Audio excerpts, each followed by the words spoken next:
Do you mind if I just sit and talk for 20 minutes?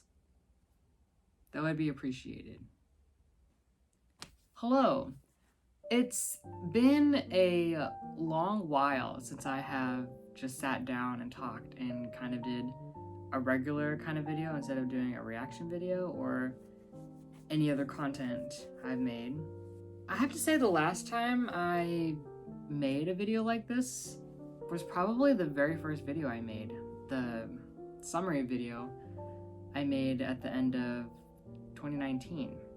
As some of you may know, I have been making videos for about 2 years now, and so much has changed since then. And also, I just recently, within like the past 3 months, I reached 100 subscribers, so that's much appreciated. Thank you. I realized that as a viewer, you probably don't know that much about me, judging from the content I've made. I don't really go in depth about myself as a person, but hopefully this video will gear towards something a little different, and maybe you'll become more familiar with me as a person, but we will see about that. So because this is a channel update or like a 2-year recap, I am going to go over a couple details and some experiences I've had with this channel and everything I've done so far with making content for about 2 years now. First and foremost, why did I start this channel to begin with? It's actually quite a simple story, I would say. One day I was working, I was taking out the trash one night, and this was, I think, November or December 2019, and I told myself, all right, 2020 is right around the corner. That is when you finally make a decision and decide to focus all your energy into doing acting, because I have been taking acting classes ever since I was 16, and I was telling myself that night, when the new year rolls around, you need to make a decision. Either go more into acting and really get into that field, or start a YouTube channel, because it's always something that I've thought about but never really put into action, I would suppose. And funny how the world works sometimes, knowing that when I had that idea for myself late 2019, and then, as you all know, March 2020, COVID happened, and I really thought, we all really thought, but for me, in that moment, when the news broke out about COVID and the gigantic health crisis happening, for me in that moment, I was thinking, wow, that's crazy that this is all happening, but it's not going to affect me. Well, I was completely wrong because COVID is happening. The acting plan that you had in mind a couple months ago is more than likely not going to work out. Thus, the reason why I decided to start a YouTube channel and finally get down to editing, and I uploaded the first video on May 29th, 2020.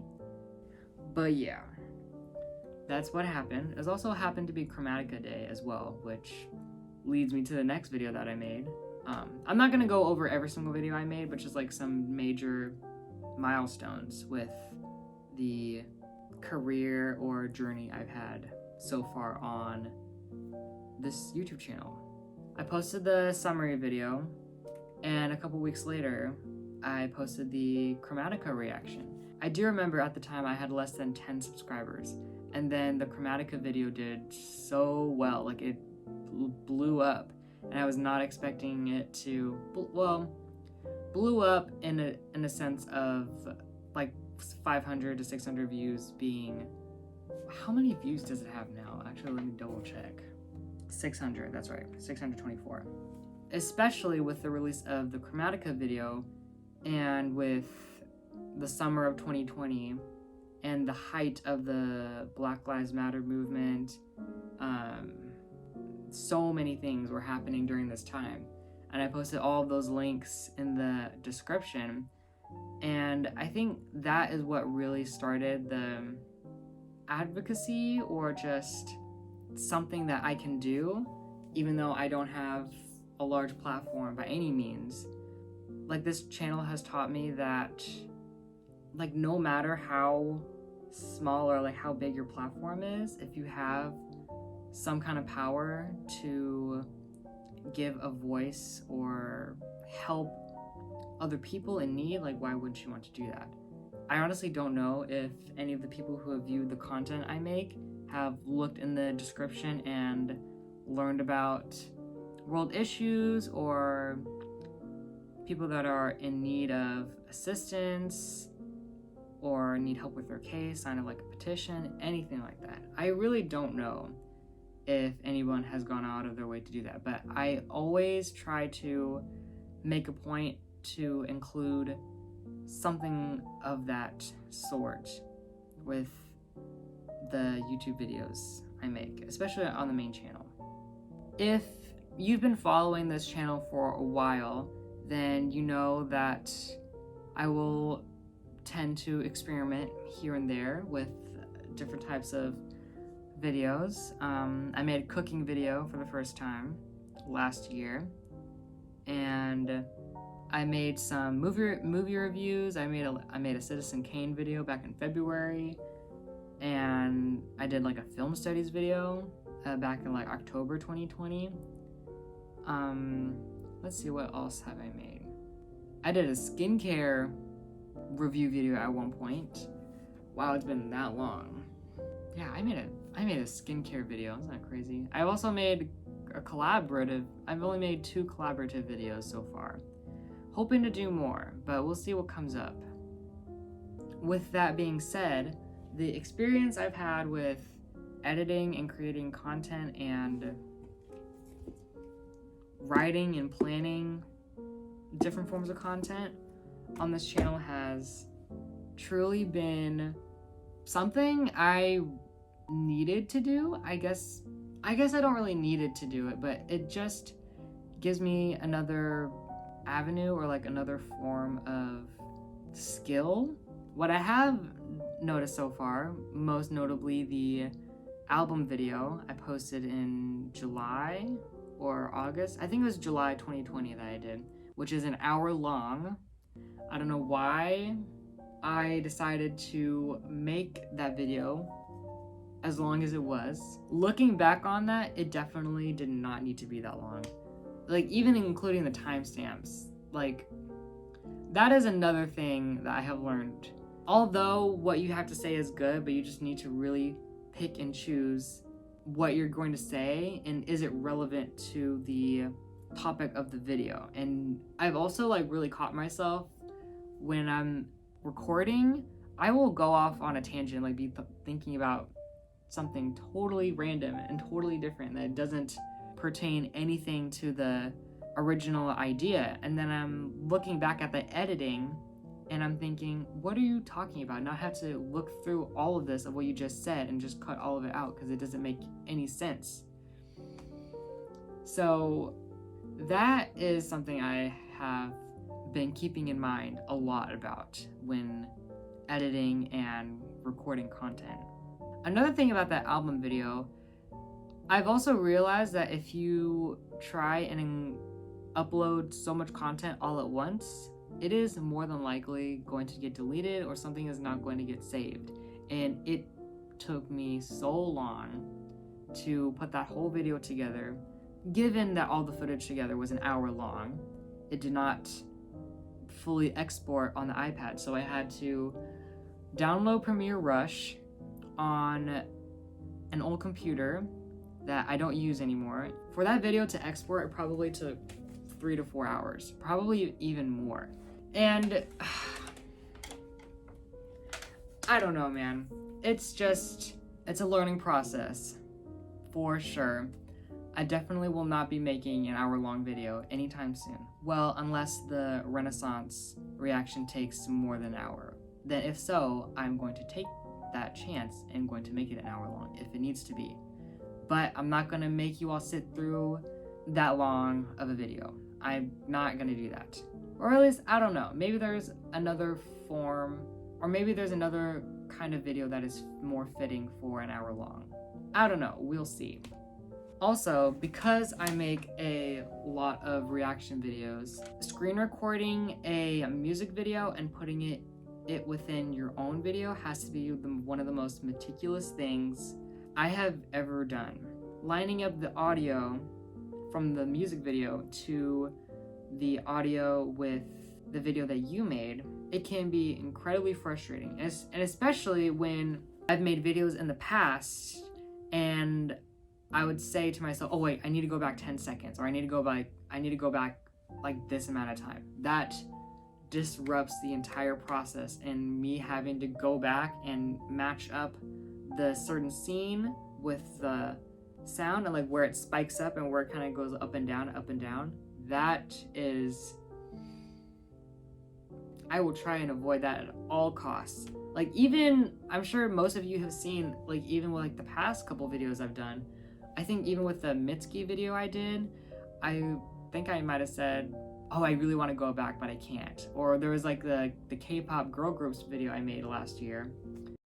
Dude, don't go back. Oh my gosh, as much as I want to go back, I'm not going to. Anyway, even with that one, there were so many times where I felt like I needed to go back or I needed to see that one more time, but I knew editing me would not have it, would not be having it whatsoever. Okay, a couple more things I'd like to talk about and give you the point of view I had when creating some of these different videos. For example, the intro for the part 2 of the album video with the different albums, and I dressed up as different albums and they were all having a meeting. I was so thoroughly impressed that I was able to put that together. Like, I'm not the kind of person to go out and say, oh, I'm really proud of this, like I really did that. But even with that 5-minute, 6-minute intro, like, have you seen it? If not, you need to watch the beginning intro of the part 2 albums video, because I really planned that out. I wrote the whole script down in this and down in this notebook. I think altogether it took me maybe like 1 or 2 hours to record every single album's part. And then it was like, I can't tell you, I can't stress this enough. It was like magic seeing it all pieced together, where you have like a short clip of you in one moment for like 5 or 6 seconds, and then you automatically attach another clip of you talking, but it's you at a different time and you're wearing something different, and you're following up with what you said in the past clip. But what's really happening is you're in a room all by yourself. The editing process is just astounding, and it's been so cool to see how that works. What I've noticed so far with this channel and creating content and like putting myself on camera is that I've grown accustomed to seeing myself on camera. I know for some people, they do not like seeing any video or any recording of themselves. Like, it makes them so uncomfortable. For me, on the other hand, I don't mind it. Like, I'm probably gonna watch this back and not be uncomfortable or cringe that I'm acting weird or anything like that. This might be an unpopular opinion, but I kind of like watching the videos I make. Like, sometimes I'll just be watching them by myself and think, oh my gosh, I forgot I put that in there, and that's such an interesting image or clip that you used, and it was utilized effectively. Okay, but I have to say, probably one of the favorite videos I've done is the Oscars video, which released last April. When I say that I made that video out of desperation. I'm not kidding. Like, I don't know what I was thinking, but it's still a good video nevertheless. But what were you thinking? Like the video was gonna get like hundreds of thousands of views and then the Academy was gonna pick up on it. I'm like, oh, we're gonna get this stranger to host the Academy Awards like a whole year later. Like no one knows who this person is. I think I really made that video out of desperation because at that point, at least to me, college was coming to a close, and at that point I really didn't have a firm and grounded idea on what I'd like to do for a career. And as embarrassing as it is, I was like, let me just make this video that will hopefully get me somewhere and something will happen. Like, put it in God's hands. Like, see what happens. I had that video with the intention of hosting the 2022 Oscars, and if you have been keeping up with the Oscars, what happened this year, or if you saw that TikTok I made, I am very glad that I did not host the Oscars this year, to put it mildly. Another thing, before I forget, I do have a second channel, so if you have not subscribed to that, it is linked, or I'm sure you'll see it somewhere. And let me tell you, the very first video, and it's still getting views to this day. The Grimes video has like 800 some thousand views, and I'm like, The second channel got 100 subscribers before the main channel did. And I'm like, I put the most amount of effort into all the content I make on the main channel, but like that one is like less than 2 minutes long, and now the second channel has almost 320 subscribers now. So, am I bitter? I don't know. It's still benefiting me. Okay, I think I fully talked about everything about the main channel and the second channel and all the experience I've had. Now, let me talk to you about what I've been doing in the meantime and like when I'm not making videos. So, in this year, in 2022, if you've been following me on social media like Instagram or TikTok, I've been to 4 concerts within the past 5 months. I saw Marina, I saw Dua Lipa, Megan Thee Stallion, Caroline Polachek, Snow Allegra, and Kendrick Lamar. And I'm going to include a little concert montage right now.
Okay, so you saw the concert montage. I probably have to say Snow Allegra was a dream. Seeing Snow Allegra live was really mesmerizing and astounding, and they were literally incredible. I mean, you saw a couple clips, so. Another new thing, or another new update with me is that I got a new camera. It is a Canon EOS Rebel. And I know what you're probably thinking, oh, is this camera for the video? No, it is not for recording videos. If it was, then I'd probably already be using that. But this one is just for taking pictures and the occasional video. The audio on this camera is not the exact best, The quality is okay with the videos, but the quality really remains with the camera and like the image quality. Those are a few updates with me. Let me talk about what the future of the channel and what are some videos I have thinking about and what I have planned. So I am planning to do a Chicago trip recap video pretty soon. I took some video clips while I was in Chicago, and I'm planning to make that along the same format as the Colorado vlog I made last year. So that is something to look forward to. Also, a Renaissance Beyonce reaction is coming your way. Planning to hopefully do a Godfather themed video, like a movie review / commentary. And the other video I have planned is the upcoming Blackpink single and release for their, it's not an album. I just know it's not an album. I just know when they release it in September, it is not going to be an album. We are not even going to get into that. But Pink Venom is coming out next week, and the album is coming out, or project is coming out in September, so I'm definitely planning on doing a reaction to that. Okay, and finally, we have come to the conclusion of this video. And one last thing. Okay, I'm just gonna read verbatim like what I wrote in here so I don't mess it up. Since it is kind of late to be doing a 2021 album video, I'm going to include it in this portion of the video by going over the top 10 albums from part 1 and part 2 that I posted last August and New Year's Day. So we're going to quickly go over that, and it's not going to be an hour long. I'm not going to do that to you, and I'm certainly not going to do that again. All right, but I'll start from 10 and going upwards, just listing the album title, the artist's name, and some genres that can be included with the project, and also including any other comments I have about it. All right, shall we get into it? So, starting with part 1, at number 10, we have Overgrown by Joyce Rice. This can be classified as R&B and definitely some pop and definitely some funk elements as well. At number 9, we have Long Lost by Lord Huron. I think I'm saying his name right.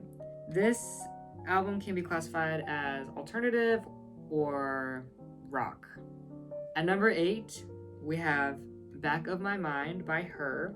This album can be classified as R&B. At number 7, we have Sling by Clairo. This one can be classified as alternative or indie. At number 6, we have Life Support by Madison Beer. This one can be classified as pop and some elements of R&B and maybe electronic a little bit. At number 5, we have Sour by Olivia Rodrigo. This album can be classified as pop or rock, maybe some alternative, something like that. I mean, this album was pretty much everywhere in 2021. I don't know how you went through 2021 and not heard Driver's License. Well, good for you. I don't know how you were able to do that. At number 4, we have Planet Her by Doja Cat.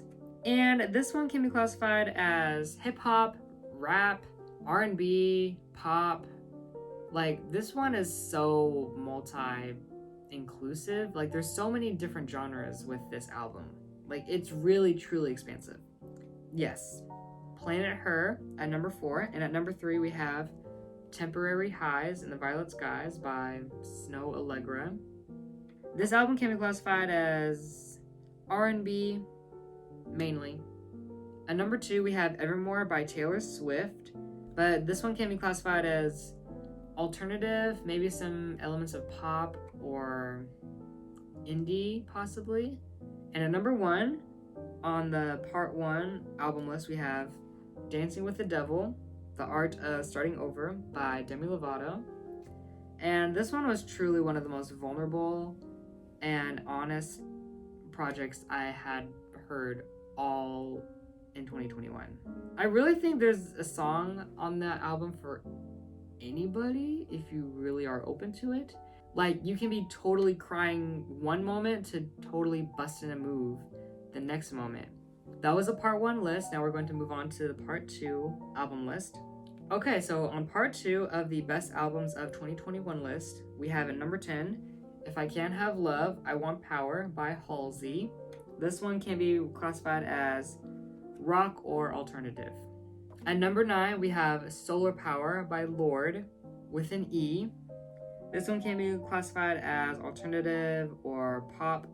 At number 8, we have An Evening with Silk Sonic with Bruno Mars and Anderson .Paak. This album can be classified as R&B, funk, disco maybe. At number 7, we have Star-Crossed by Casey Musgraves. This one can be classified as country or pop. I also would recommend for you to check out the film that she did. She made a whole movie with this album. At number 6, we have Happier Than Ever by Billie Eilish. This album can be classified as rock, especially with the title track, pop, alternative, maybe electronic or dance. At number 5, we have Still Over It by Summer Walker. This album can be classified as R&B. And y'all, let me tell you, the amount of replay value this album has is almost matched to her sophomore album. The amount of times I'll just be going to a specific song on this album and almost like immediately thinking of the other album. Cause that other album, like Over It, came out 2019. Like that one's almost 3 years old and it still sounds good. It like gets better with time. I feel like I've got that same feeling with this album, Still Over It. That one came out last November, but it still has so much replay value and has really grown on me. One of the favorite albums of 2021, hands down. At number 4, we have One in a Million by Aaliyah. This one can be classified as R&B and some elements of rock. Let me explain. So this one came out in 1996, August 1996 to be exact. So it's almost 26 years. And the thing is, with Aaliyah's discography, it was released on streaming services sometime last year. I think last August with the release, or I guess with the re-release of One in a Million being released on streaming services. And that's when I really got into Aaliyah's music. Like that was probably one of the most listened to albums I listened to all throughout the rest of 2021. And like I still listen to the album today. I was listening to it the other day. At number 3, we have 30 by Adele. This one can be classified as pop or R&B, maybe some alternative. At number 2, we have Red, Taylor's Version by Taylor Swift. Now, this one can be classified as country with some elements of pop and alternative. At least I think so. And finally, at number 1 on the part 2 of the best albums of 2021 list is Mother by Cleo Sol. This one can be classified as R&B. It's classified as like singer-songwriter under Apple Music. I'm not really sure what that means. This album is so completely wonderful and just so thoroughly made. And everything from like the songwriting, the vocal technique, the production, even like the track placement. You know what the other funny thing is? The songs on this album are so long. Like some of them are like 7 to like 8 minutes long. You know an album is good when a song just passes by and you don't even really think about it. There's a song on the album called Build Me Up, and that one is about 8 minutes long, but every single time I listen to it, it just passes by. Like not really thinking about anything else, and I'm just truly like right there in the song. Okay, that's it. Thank you for the support, the likes, comments, and just engaging with me on this channel. I really appreciate it, and it's also been an interesting time, and even like to this day, it still is. making a YouTube channel and knowing that people who know you in real life are going to see you on camera. So that's been an interesting thing that I've learned with this channel. Okay, we gotta wrap this up. Yeah, I think I've said all I needed to say. Again, thank you for the support and engaging with me on this channel and anywhere else you might find me on. I'm actually curious if you got to this part, which video of mine was the first one that you watched? And which one did you like the most?